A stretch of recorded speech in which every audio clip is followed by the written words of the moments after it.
Welcome to another episode of Beyond the Credits and Chords. I am your host, Practical. Today, what we got popping on the podium is the TV series The Shield. The Shield ran back in the mid 2000s. I forget the exact dates. I think somewhere like around 2007, 2013. Within that time frame, it's a total of 7 seasons.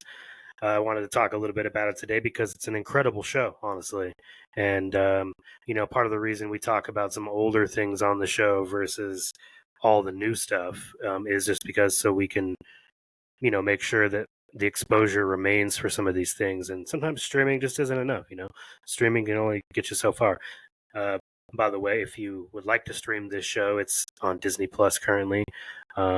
I believe it was acquired by Disney during their Fox acquisition. The show was filmed on FX at the time. Super gritty show, super gritty time period for TV. And I think that's one of the reasons that I love this show so much. So let's jump into it. The Shield stars Michael Chiklis as the main character, Vic Mackey, who runs a corrupt special teams force within the LA Police Department. In the Farmington branch, as they call it. So they call their police precinct the Barn. And at the Barn, there is a soon-to-be politician by the name of David Aceveda. He's a new police captain trying to make a name for himself before he eventually runs for mayor. And it's his job to oversee the strike team and all of the difficulties that come with that. It's a great show. The way it's shot is fantastic. Vic Mackey obviously will get himself and his teammates into a whole bunch of trouble within the 7 seasons. I couldn't recommend this show more for a plethora of reasons, one of them being the dark grittiness that I was talking about. If you're familiar with how the show Cops was filmed back in the day and probably still is, it's got the real shaky cam movements and stuff to kind of appeal to the realism. Another thing about the show that I think really works with the realism is nobody's really made up, like Hollywood made up the way TV shows typically are. Everybody kind of just looks exactly the way they would if you caught them on the street. And that's the show as a whole is literally being, following around this corrupt crew, which is based largely on the real police corruption strike team of the Rampart division or something like that, I believe. But it is based on a true story, and the creator, Kurt Sutter, went on to also make Sons of Anarchy. You're probably familiar with that. But The Shield is a fantastic show, and I wanted to talk a little bit about it in general because I think we should remember it and maybe go back and watch it if you never have. I just finished my 7th watch of it overall, which it's been multiple times since it came out, but I hadn't watched it in about 4 or 5 years, and I figured, hey, I was looking for something I'd already seen, and I wanted to give it another trek through, and I chose The Shield because I wanted to piggyback off of that and start Sons of Anarchy, which I have never seen. So, anyway, long story short, that's why I decided to do the video today, to talk a little bit about this show. If you're into crime drama, if you're into, you like shows like The Sopranos, which is a big reason this show existed, Dexter, if you like that kind of thing, but you would appreciate the writing to remain strong, unlike Dexter, but more like Sopranos, The Shield is the show for you. The Sopranos delivered all the way through its run, and I think The Shield is another example of that. And I think the finality of the ending is also another really good talking point. And obviously, even though this is a very old show, I'm really not going to be spoiling anything about it. I'm here to just kind of give it as a recommendation and talk a little bit about it. So, Vic Mackey, though, he is responsible for a lot of things throughout the show that will make you question your own morals, and every bad thing he does 6 good things, and he will constantly try to justify all of the bad things he does as a means to an end kind of deal. He's like, well, if I do it this way, it'll bring this situation long term down for us, and I'm going to cut some corners to do it, and that's the whole basis for this thing. And I think it escalates more and more as the show goes on. Vic has a crew of 4 guys in his unit, and each of those guys has varying amounts of loyalty as everything starts, and then they get stronger, and then the loyalty breaks again. And you got everybody gunning for Vic, who is an upper kind of echelon cop. like the police captains and the police chief. They know he's up to no good, and a lot of them are out to prove otherwise. Um, and then he's got his loyal people that are always have his back, because Vic is one of those characters where he shows a strong loyalty to the other characters around him, which, there's going to be several times, if you've never seen this show, where you're going to hate Vic, but then you'll like Vic. But then you'll hate Vic, but then you'll like Vic. And it's a really strange dynamic, but we've seen it before. Like I said, Tony Soprano is not the coolest guy in the world. He's kind of a douchebag. He's actually just a total douchebag. Vic is no different. He's a douchebag. You think back to like Walter White. Vic Mackey is very similar to Walter White as his lackeys, the guys that help him out and are loyal to him. They're all kind of morally bankrupt in a way, and while they are challenged at times with their own morality, what should they do in the situation, oftentimes they still just do the worst thing possible and fuck themselves even farther. The show has varying amounts of acting quality, anywhere from fantastic to just downright garbage, but I think that bleeds into the realism as well. The show does a really good job of that, of just being real and making you feel everything that's going on, and making you question everything. Two other characters I just have to bring up are Detective Wims and Detective Wagenbach.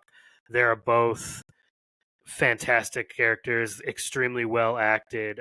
They're probably among my favorite TV show or even movie detectives of all time. Just such solid characters. I love the relationship that they built together throughout the show. Um, Man, I just CCH Pounders, the actress who plays Claudette Wims, she is amazing. You might have seen her before in movies like Tales from the Crypt, Demon Knight, and things like that back in the 80s and stuff like that. But this is her shining role, in my opinion. Everything she does is just fantastic. And then the actor playing Wagenbach, Jay Carnes, also just owns the role, and they're the characters you root for in the show, because you can't root for Vic. Vic is a piece of shit, but you'll love him anyway. He's one of those characters where he's bad. He's the classic anti-hero, but he's an on-screen badass. And the dynamic between his action hero badassery within the show, and then the detective work with Wims and Wagenbach, and then the mistrust with David Aceveda, the police captain at the time. It's so much. There's so much going on, but in the best possible way. And then you have the uniform cops, and they're dealing with everything that uniform cops deal with, and sometimes those things tie in to Vic's strike team or Detective Wims and Wagenbach tracking a serial killer. And the writing is just so fantastic, especially if you're a true crime fan, or you love like gangster movies or serial killer movies where a detective is tracking them down. That happens multiple times on the show, but not too many times to overdo it, which is something I really appreciate. Everything is thought out and calculated, and just so well done. And again, I have to bring up Michael Chiklis, because I think before this, obviously you guys know him as the Thing in the Fox Fantastic Four films, and then I believe it was Columbo or something like that. No, maybe not. Oh, the Commish, I believe. The Commish. He was the Commish. So that show was pretty cheesy. And, even The Shield at times on this rewatch, I was like, that was a little bit cheesy. But for the most part, it retains the grain, and it retains the seriousness of the show, to a point where, you can't stop watching this. When I was younger, I would go into Target, and these were coming out on DVD at the time, as they were finishing airing up. A couple months later, they'd be on DVD. I'd grab them. I'd binge watch them. This show and The Sopranos were probably my earliest forms of binge watching as we know it today. Just got to go to the next episode. Got to see what happened. Got to go to the next episode. Got to see what happened. This is that show, and it's going to take you through it. And if you have seen it, you know exactly what I mean. The tension.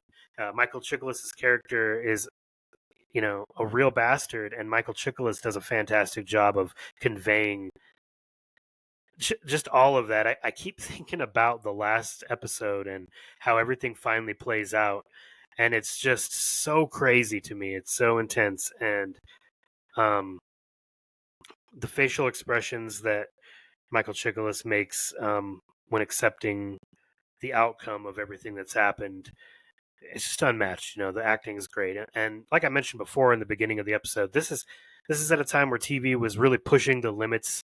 Um, we'd seen all kinds of crazy shit with MTV, and HBO was doing their thing and breaking new rules and doing whatever they want because they're HBO and they're on a premium network.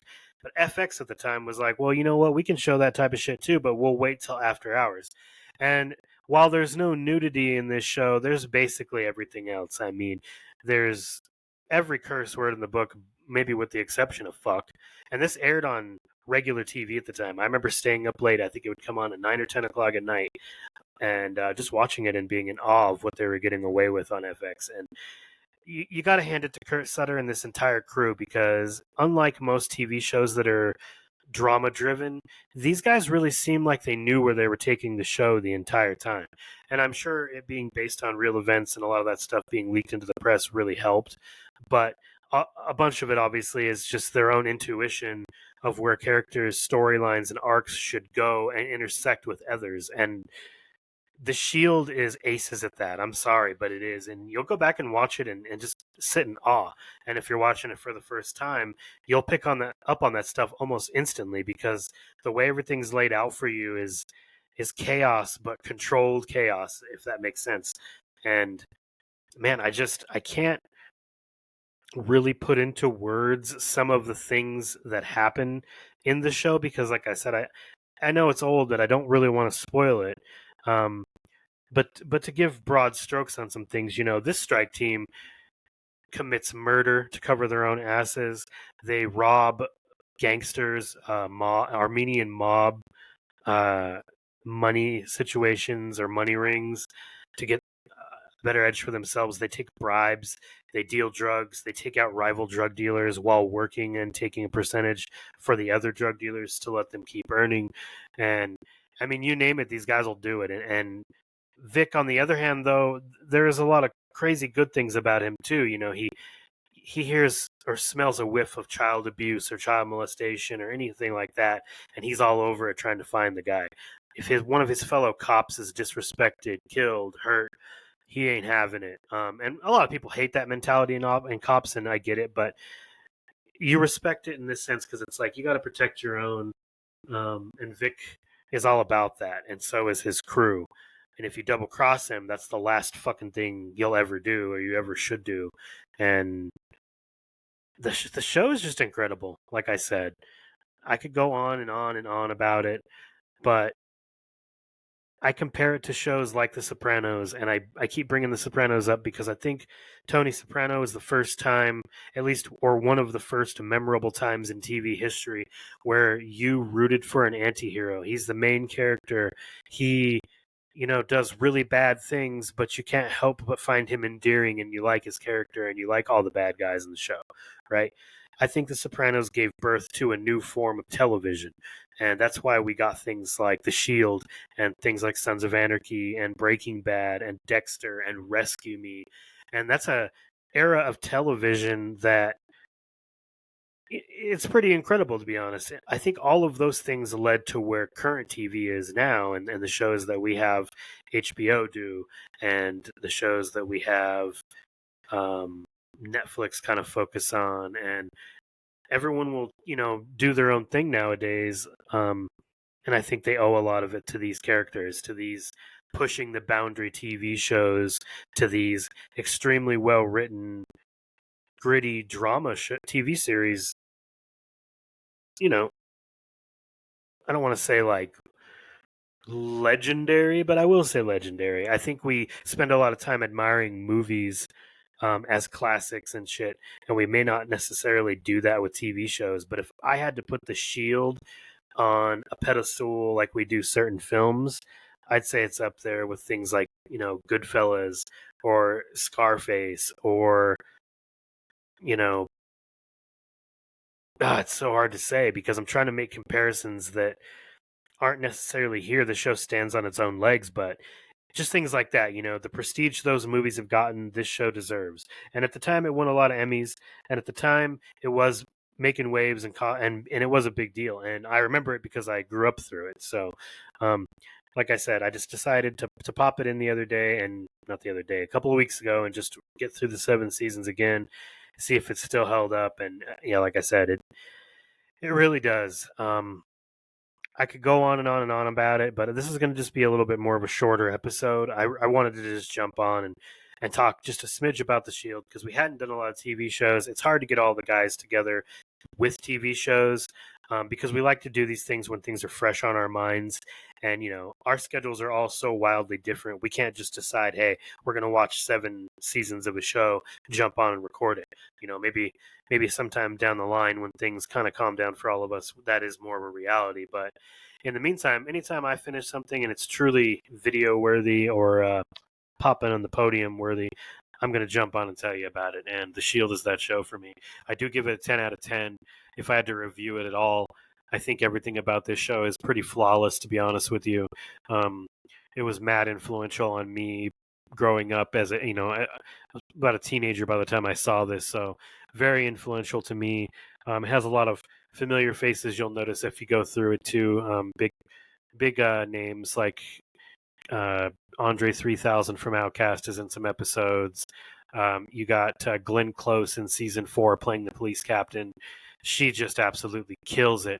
The next season, you got Forrest Whitaker. He hops in and he's a member of Internal Affairs Department investigating Vic and his crew. Absolutely kills it. And then the one that I have to absolutely mention before we sign off is Anthony Anderson. You probably know him a lot from comedic roles and his brand of comedy, but he is nothing to laugh about in The Shield. He's one of the best on-screen villains I've ever seen. He plays a character named Antoine Mitchell, the leader of one of the big gangs in the TV show, the One-Niners. He is absolutely fantastic. I feel like it's a performance that'll get overlooked in the annals of TV show history or even movie history, but you go back and you watch him in that role and it'll blow your mind. It's like nothing you've ever seen him do before. And I can't make this video without saying, holy shit, Anthony Anderson, you deserve more respect as an actor, because that season alone where he is the main villain is stellar. So anyway, 7 seasons. The Shield originally aired on FX, now is on Disney Plus if you want to check it out.